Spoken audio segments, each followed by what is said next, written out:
hablamos de carcinoma de células renales?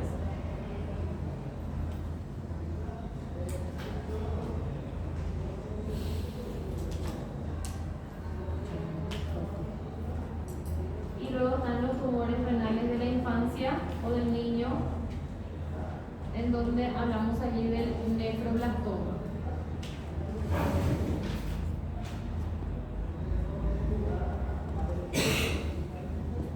Del carcinoma de células renales, aquí se subclasifica histológicamente en 4 tipos, que serían el carcinoma de células claras, que es el más frecuente.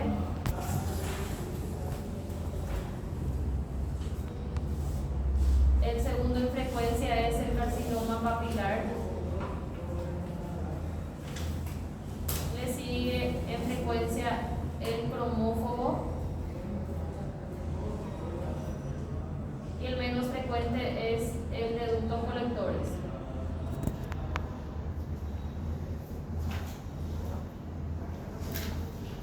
Bueno, los benignos, entonces vamos a aprender por lo menos a citar. El oncocitoma, lo que tenemos que saber es que son tumores que crecen mucho, entonces pueden simular un tumor renal maligno y de ahí su relevancia, pero son tumores benignos. Adenoma papilar, aquí lo relevante es recordar de que tiene la misma mutación en el cromosoma 7-17, encontramos en el carcilar, o sea, se cree que es una lesión precursora.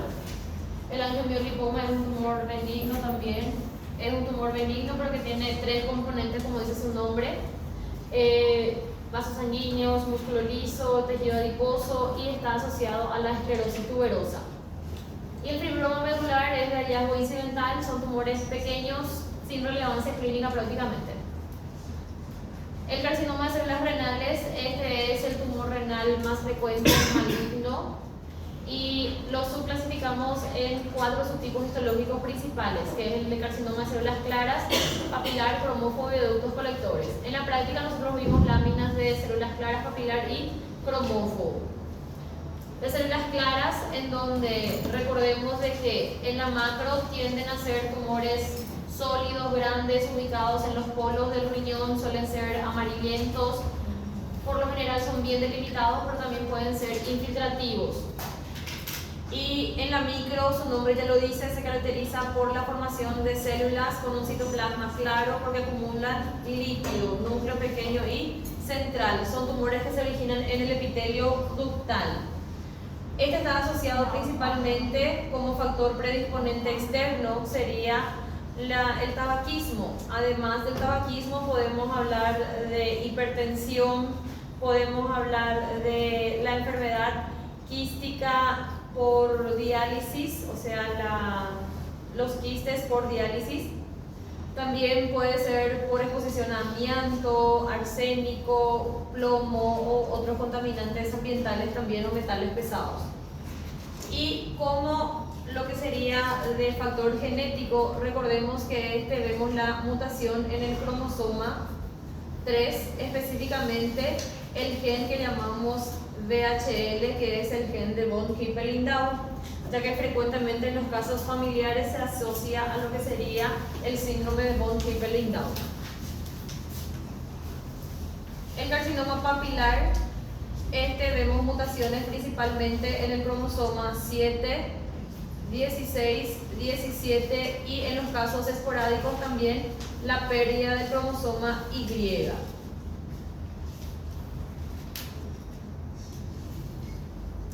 Como lesión precursora podría tener entonces al adenoma papilar. No es tan frecuente y entonces su nombre en la micro se va a caracterizar por formar papilas, y en la macro no necesariamente va a ser amarillento, sino que puede ser una masa amarronada, por lo general también ubicada en los polos, y suele ser una masa grande. El carcinoma cromófobo en la micro, su característica principal es de que tiene un citoplasma eosinófilo porque contienen abundantes mitocondrias. Y son células redondas, esféricas, entonces con citoplasma bastante rosado, o sea, no hay esa característica típica de malignidad de hipercromasia. De ductos colectores son bastante raros, ¿verdad? Y realmente forman ductos pequeños. Todos los carcinomas renales se manifiestan por hematuria. Existe una triada de manifestación clínica típica que vamos a observar cuando se da un cáncer de riñón, que es la hematuria, dolor en flanco y masa palpable. Entonces, si el paciente viene con hematuria, masa palpable y dolor en flanco, ya es cáncer de riñón. Claro que no vamos a esperar que eso surja, ¿verdad? Porque eso, si ya es palpable, significa que ya es un tumor muy grande. O sea, actualmente se diagnostican en estadios mucho precoces, antes que hagan esa triada. Pero en cuestiones de examen y caso clínico, si tiene esta manifestación, entonces básicamente ya pienso en carcinoma de células renales. La principal manifestación clínica suele ser la hematuria. El nefroblastoma, también llamado del tumor de Wilms, es el tumor renal de la infancia. Esto suele darse principalmente en niños entre 1 a 5 años, que es lo más frecuente, pero pueden afectar hasta edades más avanzadas. Clásicamente vemos mutaciones que van a afectar al gen que vamos a llamar WT1, que sería gen del síndrome, o sea, del tumor de Wilms. O sea, no tengo que recordarme del nombre del gen. Lo que tengo que recordar es que es tumor de Wilms. Este gen por lo general se ubica en el cromosoma 11, en el brazo corto, en el brazo P. Entonces las mutaciones lo vemos allí principalmente. Se ve asociado a varios síndromes, como por ejemplo el síndrome de Ward. También puede estar asociado al síndrome de Wedekind-Wiedemann y al síndrome de Dennis-Drash. Se suele manifestar también como una hematuria y masa palpable en un niño pequeño. Recordamos de que en la microscopía estos son tumores que vamos a llamar de tumores trifásicos. Trifásicos porque contienen componente plastemal, epitelial y mesenquimal.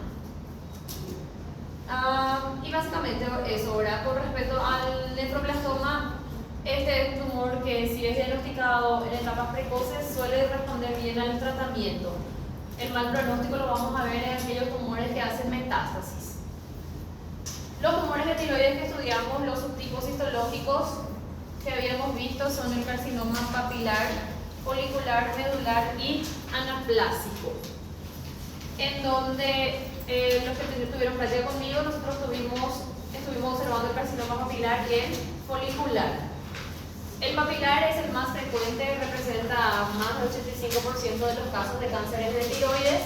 Recordemos de que como principal factor de riesgo este tumor tendría la exposición a radiación ionizante.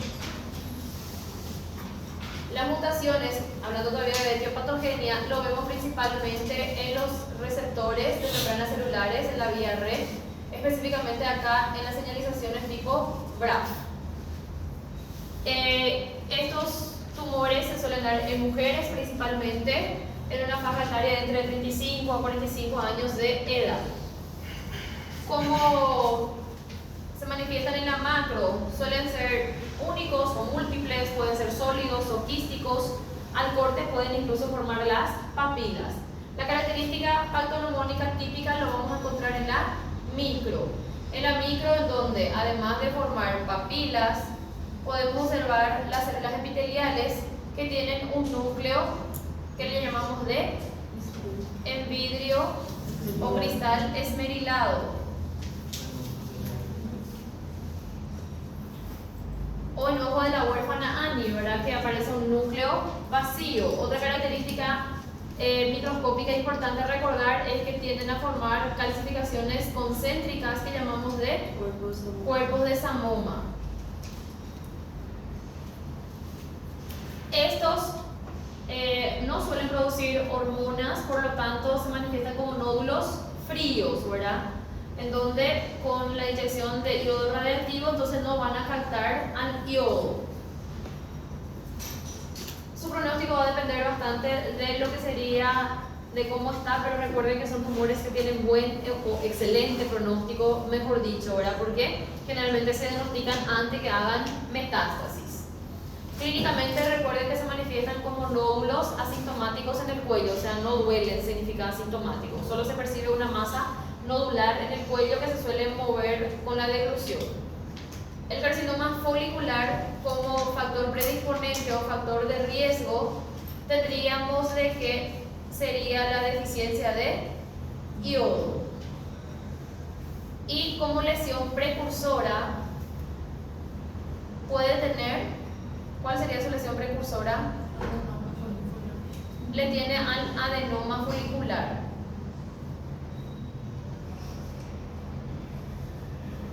En la micro puede ser tan parecido al adenoma folicular, es decir, formar folículos pequeños revestidos de células cúbicas. Por eso nosotros necesitamos de criterios diagnósticos, que tenemos dos, que son ¿cuáles son? Invasión capsular o tiene que ser la invasión vascular. Ahí sí hablamos entonces de que ya es un carcinoma folicular y que ya no es más un adenoma folicular. Tampoco producen hormonas, entonces se manifiestan también como nódulos fríos.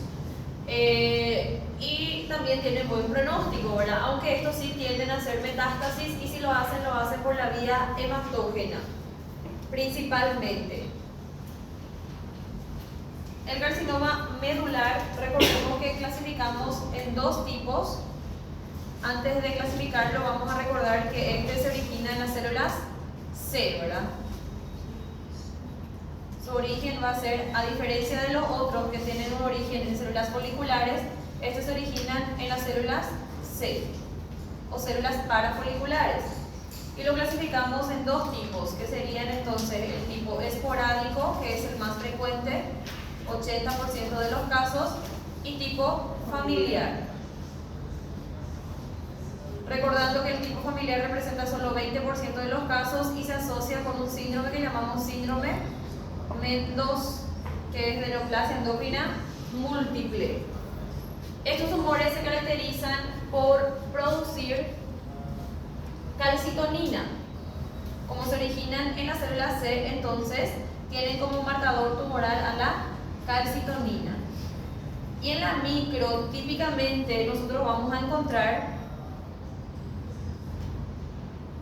como producen calcitonina, esto es una proteína, entonces esto se va a encontrar fuera de los folículos y eso vamos a observar como amiloide acelular. El amiloide se tiñe con una tinción específica que se llama rojo Congo.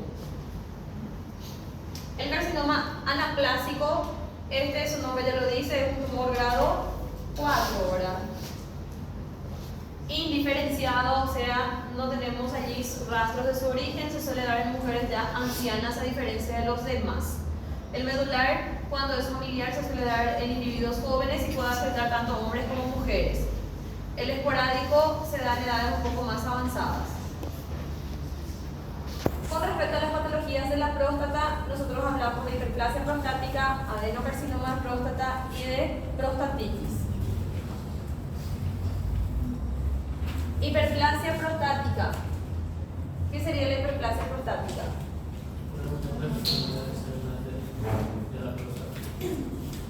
Células epiteliales y estromales. Con respecto a lo que sería su etiopatogenia, específicamente patogenia. Etiología no sabemos la causa, ¿verdad? Pero la patogenia está muy bien explicada. La hiperplasia prostática se debe a qué?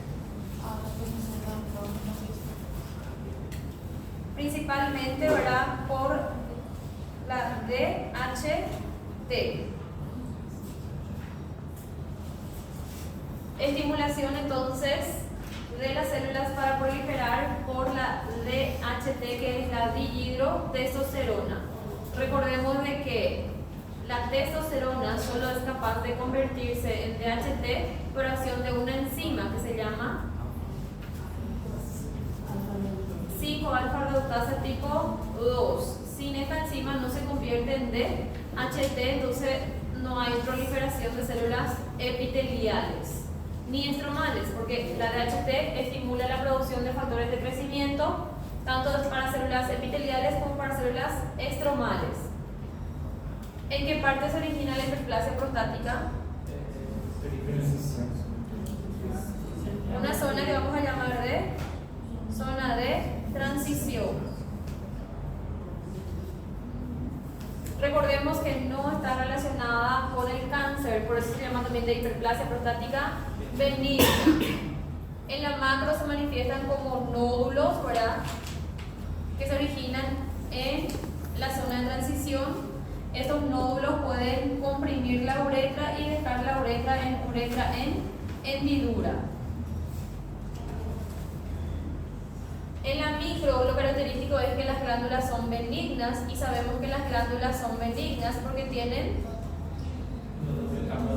doble capa epitelial. Esto también lo vimos en la práctica, donde estuvimos incluso dibujando, ¿verdad?, esa doble capa epitelial ya para que ya P1 que ustedes tuvieron. Eso es típico entonces de la hiperplasia prostática, que va a preservar su doble capa epitelial. Recordemos que la hiperplasia prostática no produce entonces cáncer, pero sí puede afectar al riñón. En ese sentido, la hiperplasia prostática como síntomas va a producir principalmente síntomas de obstrucción urinaria.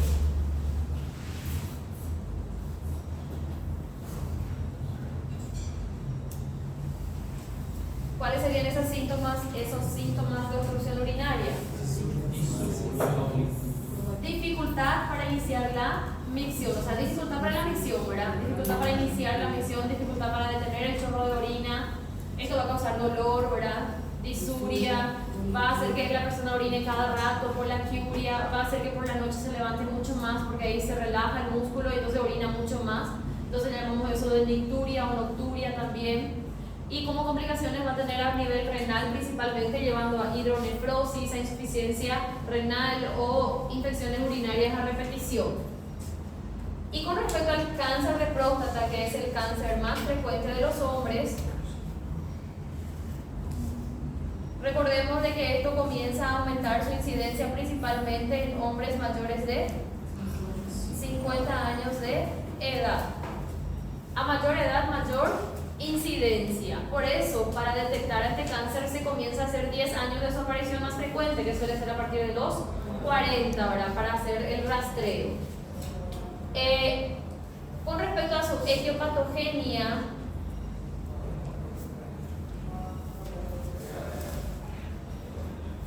tenemos aquí como factores de riesgo ambientales, principalmente es la ingesta de carne roja, o sea, la dieta occidental, porque es menos frecuente en los orientales. ¿Y cuál es la diferencia? Nuestra dieta principalmente. Recordemos de que la carne roja produce radicales libres de oxígeno, ¿verdad?, que van a lesionar crónicamente a la célula, y esto va a hacer de que con el tiempo lleve a una mutación genética que predisponga a cáncer. Y con respecto a lo que serían las mutaciones genéticas en general, son varios. Aquí podemos recordar la vía de señalización de ETS, que van a estimular justamente la proliferación celular, como la TRSSP1. Eso, por ejemplo, es un gen de señalización, ¿verdad?, que va a estimular proliferaciones celulares. Y después se van a mutar genes supresores tumorales, como por ejemplo PTEN, como por ejemplo el P53, el RB, el MYC. También son genes que se van a mutar. Y todo eso entonces va a hacer que justamente prolifere las células y adquieran capacidad de malignidad, de invasión y de metastatizar. Tiene como lesión precursora o lesión premaligna. ¿Cómo se llama su lesión precursora? Neoplasia intraepitelial prostática. PIN, ¿verdad? Neoplasia intraepitelial prostática. Que la proliferación es dentro de la glándula nada más. Con respecto a su origen, ¿dónde se origina el cáncer de próstata? ¿En qué parte de la próstata? Zona periférica posterior. Por lo tanto, él cursa asintomático. A veces, por su metástasis nada más, lo distinguimos recordando que suele hacer metástasis en huesos, que son osteoblásticas. En la macro aparecen como masas sólidas, arenosas, mal delimitadas, que se originan en la zona periférica posterior. Recordemos que habíamos hecho una comparación, ¿verdad? Próstata normal como el mentón, ¿verdad? La hiperplasia es fibroelástica como la nariz y nodular, y el cáncer es sólido y duro como la frente. Entonces allí podemos recordar de que el cáncer es sumamente sólido. Y en la micro, lo característico que tenemos que encontrar acá es que puede que se formen glándulas muy bien formadas, pero van a tener una sola capa. Voy a poner en letras para recordar.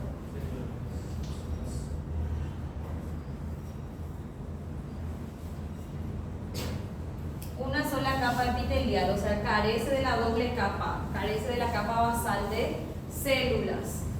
Y recordemos de que podemos gradar esto, y la gradación que vamos a hacer va a ser utilizando los grados de Gleason, y vamos a establecer su pronóstico utilizando lo que llamamos de escala de Gleason.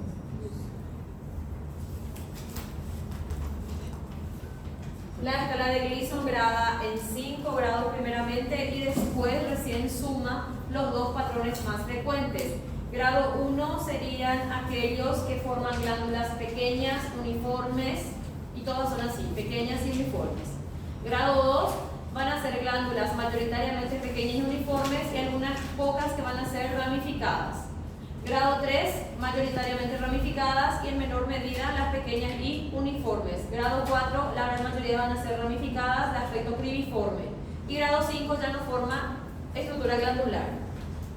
La escala de Gleason suma los dos patrones más frecuentes, o sea, si gradamos en 5 grados, los dos grados más frecuentes. Vamos a poner como ejemplo, si encontramos mayoritariamente grado 4 y grado 5, tenemos una sumatoria de 9, y eso establece un pronóstico bueno o malo. Malo, ¿verdad? De 1 a 6 es buen pronóstico, 7 intermedio y 8 para arriba es mal pronóstico. Quiere decir que nos estamos encontrando en lo que sería un cáncer ya muy avanzado. Como es un cáncer silencioso, necesitamos hacer el rastreo de este cáncer y usamos un marcador tumoral que sería el PSA, ¿verdad? El antígeno prostático específico. Habíamos visto también las prostatitis, en donde lo habíamos clasificado en bacteriana aguda,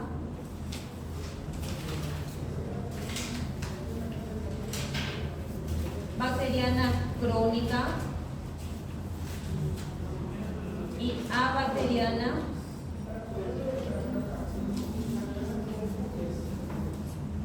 crónica. Bacteriana aguda y bacteriana crónica están causadas por los mismos agentes que causan una infección urinaria, gran negativo, ¿verdad? Que habitan en el tracto gastrointestinal, que serían principalmente E. coli, Proteus, Klebsiella, Enterococos, entre otros. Y por la vía hematógena ocasionalmente puede llevar Staphylococcus aureus.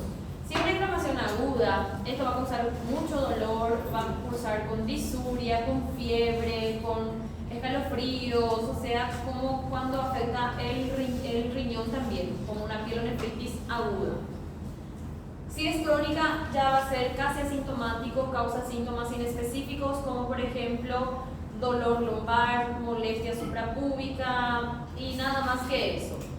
Las características fundamentales de las prostatitis bacterianas, tanto aguda como crónica, es que me tienen que venir el cultivo positivo, mientras que en la crónica el cultivo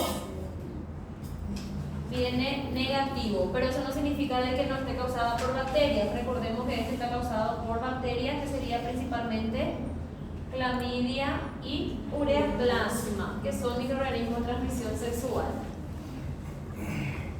Cuerpo uterino, habíamos hablado de endometriosis, adenomiosis, pólipo endometrial, hiperplasia endometrial, adenocarcinoma endometrio, leiomioma y leiomiosarcoma. ¿Qué es la endometriosis?